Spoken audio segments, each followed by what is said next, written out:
حضرت ملک الموت اسرائیل علیہ السلام نا حضرت ابراہیم علیہ السلام کی روح قبض کرنے کے لیے حاضر ہوئے، تو کہا جناب چلیے آپ کی روح لینے آیا ہوں۔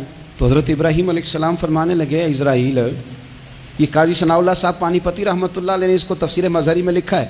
حضرت ابراہیم خلیل اللہ علیہ السلام فرمانے لگے اسرائیل، کیا کوئی خلیل بھی اپنے خلیل کی روح قبض کرتا ہے؟ واتخذ اللہ ابراہیم خلیلا، اللہ نے تو مجھے دوست بنایا، دوست ہو کے دوست کی روح قبض کرنے جا رہا ہے۔ حضرت اسرائیل نے ارادہ چھوڑا اور حضرت ابراہیم کا وہ جملہ لے کے رب کی بارگاہ میں حاضر ہوئے۔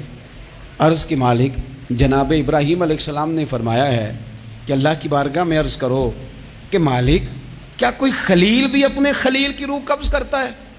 تو رب کریم نے فرمایا اب میرا بھی پیغام جا کے جناب ابراہیم کو دے دو، ان سے جا کے کہو رب فرماتا ہے کیا کوئی خلیل بھی اپنے خلیل کی ملاقات کو ناپسند کرتا ہے؟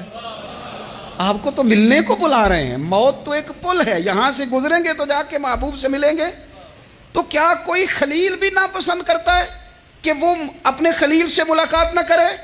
حضرت سیدنا اسرائیل علیہ السلام پیغام لے کے آئے اور کہا ہے اللہ کے خلیل رب فرماتا ہے کیا خلیل بھی خلیل کی ملاقات کو تو حضرت ابراہیم تو کھول کے روئے، کہنے لگے اب دیر نہ کر، اب ذرا جلدی کر، اب ذرا جلدی لے جاؤ۔ اور میرے نبی پاک صلی اللہ علیہ وسلم نے فرمایا، سیاستہ میں حدیث ہے، فرمایا تم میں سے جو رب سے ملنے کو پسند کرتا ہے نا، جو اللہ سے ملنے کا شوق رکھتا ہے نا، اللہ بھی اس کی ملاقات کو پسند فرماتا ہے۔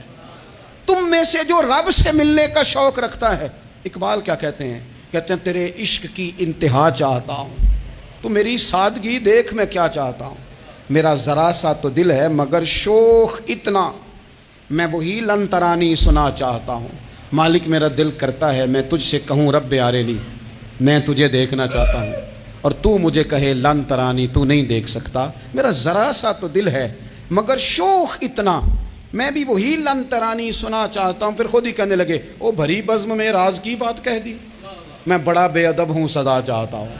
یہ تو سب کو بتانے والی بات ہی نہیں تھی جو میں نے بتا دی، بھری بزم میں راز کی بات کہہ، بڑا بے ادب ہوں سزا چاہتا ہوں۔